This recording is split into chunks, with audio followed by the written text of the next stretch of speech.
नहीं हुआ? चलो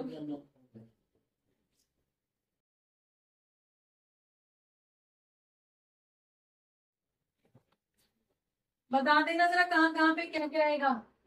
कॉलम पता है? मैं यहाँ पे कॉलम के नाम नहीं लिखती हूँ क्योंकि मैं टीचर हूँ। आप बच्चे हो, आपको पास होना है, आप प्रॉपर फॉर्मेट बनाओगे, ठीक है? आप यहाँ पे पर्टिकुलर अमाउंट प्रॉपर लिखोगे। जिन बच्चों को नहीं पता है उनके लिए चलो एक बार में लिख देती हूँ। तो आप सीधे कॉलम ऐसे नहीं बनाओगे, आप प्रॉपर लिखोगे बेटा, ठीक है? अकाउंट फॉर्मेट सिर्फ लाइन खींचना नहीं होता, प्रॉपर फॉर्मेट की भी मार्किंग होती है। अगर प्रॉपर फॉर्मेट नहीं बनाओगे तो मार्क्स कर सकते हैं। डन? शॉर्टकट आप नहीं मार सकते हो, मैं कर सकती हूँ, ठीक है? तो आप समझ के चलना है। चलिए अब ये क्वेश्चन नंबर 23, अगेन नई बुक की बात कर रहे हैं हम, 24 25 की। ABC 221 था शेयर, अब ये कर रहे हैं अपना 532। उन्होंने डिसाइड किया है not to change the value of assets and liabilities. Assets और लायबिलिटीज की वैल्यू को चेंज नहीं करना है बुक्स के अंदर, और जो बुक की वैल्यू उनको रिवाइज करना है, ठीक है? तो फाइनली एक बार इनको इस तरह से हम करके देख लेते हैं कि अगर वो वैल्यूज चेंज होती हैं, आपके पास क्या क्या चेंज हो रहा है। मशीन कितना चेंज कर रहा है? पहले 250 थी, अब 3 लाख हो गई है, तो कितने का वेरिएशन आया? चेंज 50,000। किधर लिखोगे? To side by side, asset side, yes. क्या बोलोगे? यहाँ पे क्या लिखोगे? मशीनरी अकाउंट कितने का? अब यहाँ पे बेटा क्वेश्चन में एक और स्टेटमेंट दिया गया है कि ये हमें दिखाना नहीं है रिवाइज वैल्यू, तो उसका क्या मीनिंग होगा उसको मैं बाद में बताऊंगी, अभी पहले इसको नॉर्मल क्वेश्चन की तरह करो, ठीक है?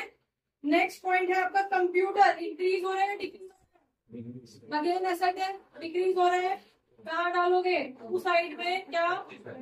कंप्यूटर। चलिए 25,000। नेक्स्ट पॉइंट है सन्ड्री क्रेडिटर्स, पहले 90 थे, अब 75 हो गए हैं। सन्ड्री क्रेडिटर्स लायबिलिटी है, एसेट है? लायबिलिटी डिक्रीज हो रही है, इंक्रीज हो रही है? तो लायबिलिटी डिक्रीज हो रही है तो कहाँ डालोगे? Bye sundry creditors. फाइन। तो यहाँ पे कितने का डिफरेंस आ रहा है? 15,000 का डिफरेंस आ रहा है, ठीक? दूसरी तरफ देख लो आउटस्टैंडिंग एक्सपेंसेस। आउटस्टैंडिंग एक्सपेंसेस पहले 15 थे, अब 25 हो गए हैं। आउटस्टैंडिंग एक्सपेंस अगेन आपकी और लायबिलिटी यहाँ क्या कर रही है? बढ़ रही है। किधर डालोगे? To outstanding expenses 10,000। यहाँ तक किसी को कोई इशू? और किसी एसेट लायबिलिटी में कोई चेंज नहीं है, सिंपल कर दो। टोटल की साइड का ज्यादा है, कितना? 65,000 हो गया, तो वही टोटल हम यहाँ भी लिखेंगे। यहाँ तक कोई इशू? अब ये कितना है? 35। 65 में से 35 माइनस होंगे तो कितनी वैल्यू बचेगी? 30,000 यहाँ पे बचेंगे। ये क्या आया है? To revaluation gain, revaluation account का गेन है। अब ये गेन किस किस में डिस्ट्रीब्यूट होगा?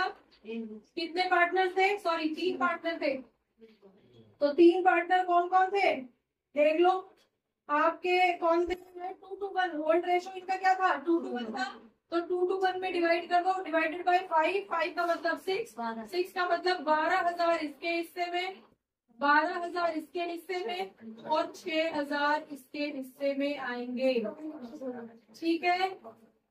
यहाँ तक किसी को कोई इशू?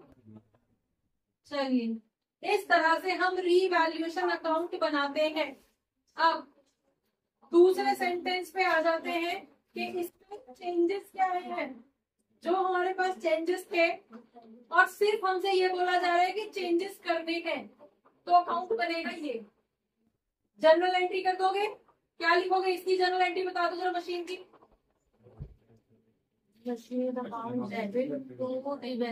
मशीन टू रिवैल्यूएशन 50,000, इसकी क्रेडिटर्स टू रिवैल्यूएशन 15,000, इसकी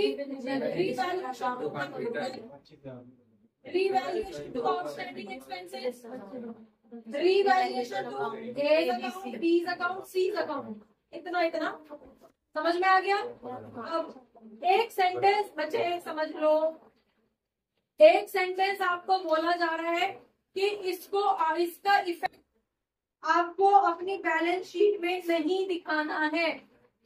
मतलब कि क्या है, एक लाइन दे रखी है, decided not to change the value of assets and liabilities। Underline कर लो इस सेंटेंस को, क्योंकि अब हम इसी को कुछ और करने जा रहे हैं, तो वो क्यों होगा, वो उस लाइन की वजह से होगा। ठीक है, क्या हो जाएगा, ये मार्क कर ली। इसका मीनिंग है, इस सेंटेंस का मीनिंग क्या है जो मार्क करवाया गया आपको, कि यहाँ पे बोला जा रहा है कि हमारे एसेट्स और लाइबिलिटीज की वैल्यू में चेंज तो हो रहा है, लेकिन ये चेंज हमें अपनी बैलेंस शीट में नहीं दिखाना। ठीक है, अब एक अगर हमारी वैल्यूएशन मतलब रीवैल्यू हो रहे हैं एसेट्स या लाइबिलिटी, तो एक ऑप्शन तो ये है कि उनको सीधे आज ही से उनकी एसेट और लाइबिलिटीज बैलेंस शीट को सारी उथल पुथल मचा दो, है ना, जो चेंजेस आ रहे हैं आज से इम्प्लीमेंट कर दो। लेकिन अब बीच में हमने किसी पार्टनर को एडमिट किया है, अब हम कह रहे हैं भाई बैलेंस शीट में छेड़छाड़ मत करो, इसे ऐसे ही रहने दो।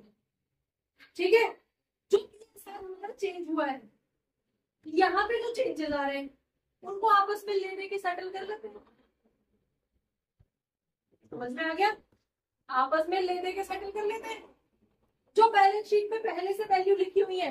क्योंकि देखो अगर बैलेंस शीट छेड़ोगे तो फिर से हमारी कैलकुलेशन, फिर से हम सारे अकाउंट प्रिपेयर करेंगे, फिर से हर जगह चेंज करेंगे, और उसका इफेक्ट हमारी जो होगा क्या, हमारी जो है लास्ट में जाके सारी कॉपी, सारे अकाउंट्स चेंज हो जाएंगे, मेहनत बढ़ जाएगी हमारी।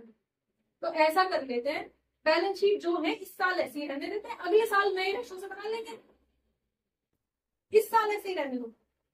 तो इस साल ठीक है ऐसे ही रहने देंगे, लेकिन इसकी वजह से जो चेंजेस आए हैं आपस में उनका तो लेना देना करोगे। समझ में आ गया, तो उसके लिए चेंज आए कितने हैं वो कैसे निकालोगे, जब आप गेन या सेक्रीफाइस निकालोगे। समझ में आया, तो गेन सेक्रीफाइस बता दो जरा कितने कितने आए हैं, क्या रेशो था पहले और अब कितना है। पहले रेशो था 2:1, अब हो गया है 5:3:2, ABC है। चलिए ए का निकाल लेते हैं, पहले था हमारा 2:2:1 और न्यू PSR क्या हो गया है 5:3:2, 5:3:2 है ना। चलिए ए का बता दो जरा क्या था, पहले था 2/5 और अब हो गया है 5/10। गेन सेक्रीफाइस निकाल रहे हैं। बी का बता दो, पहले 2/5 था अब 3/10 हो गया है। सी का 1/5 और अब 2/10। अब बता दो जरा किस किसके में क्या क्या चेंजेस आए हैं, कैलकुलेट करके बताओ। किसको कर ले, एलसीएम 10, किसी को एलसीएम में दिक्कत, सबको आता है कैलकुलेट करना। चलिए यहाँ पे कितना हो जाएगा 4 - 5 मतलब कि -1, तो गेन कर रहा है भाई। इसका कर लो 10, 4 - 3 ये 1/3 आ गया, क्लियर है। इसको कर लो 2 - 2 0/10, इसका मतलब इसका ना गेन हो रहा है ना सेक्रीफाइस हो रहा है, तो कितना किसका हो रहा है, ए का गेन हो रहा है और बी सेक्रीफाइस कर रहा है। ठीक है, अब देख लो आपके एसेट्स में क्या चीज पॉजिटिव हो रही थी, क्या नेगेटिव हो रही थी। अपने एसेट्स और लाइबिलिटीज में देख लो 50,000 का आपको फायदा हुआ था, प्लस 15,000 का आपको फायदा हुआ था। दूसरी तरफ 25,000 का आपको नुकसान हुआ था और 10,000 का आपको नुकसान हुआ था। वैल्यू कितनी हुई थी, नेट चेंज जो आया था वो कितने का आया था, 30 का आया था। 30 में गेन और वो कितना हो रहा है 110, मतलब कि 3,000 रुपए का सेटलमेंट निकल रहा है। 3,000 रुपए का सेटलमेंट निकल रहा है, आपस में ले देंगे, सेटल कर लेंगे, बैलेंस शीट को नहीं छेड़ेंगे। ठीक है, खाली ए और बी का ही तो आपस में चेंज हो रहा है, सी पे तो कोई फर्क पड़ ही नहीं रहा। तो इन्होंने डिसाइड किया कि हम अपनी वैल्यूज को चेंज नहीं करेंगे, और वो जब भी चेंज नहीं होगा तो आपके क्वेश्चन के अंदर बताया जाएगा। ठीक है, अगर वो सेंटेंस वहां नहीं आया तो आप सिंपल इस तरह से कैलकुलेट करोगे। डन। तो पहले मैं इसको कंप्लीट करती हूँ, फिर दोनों में डिफरेंशिएट करेंगे। बता दो जरा एंट्री क्या होगी। ए अकाउंट डेबिट 3000। एक अकाउंट डेबिट होगा। हाँ चिंकी पक्का। आर्यन क्या एंट्री करूँ। कौन क्यों। हाँ जी तुषार, कौन डेबिट होगा कौन क्रेडिट होगा। ये डेबिट होगा। क्यों। ए गेन कर ए गेन कर रहा है तो गेनिंग पार्टनर डेबिट होता है। ये टिप्स पे रखो, गेन टू सेक्रीफाइस करते हैं जनरल एंट्री। जो गेन कर रहा है वो डेबिट होता है और जो सेक्रीफाइस कर रहा है वो क्रेडिट। कितना तो हम यहाँ पे एंट्री डाल दें।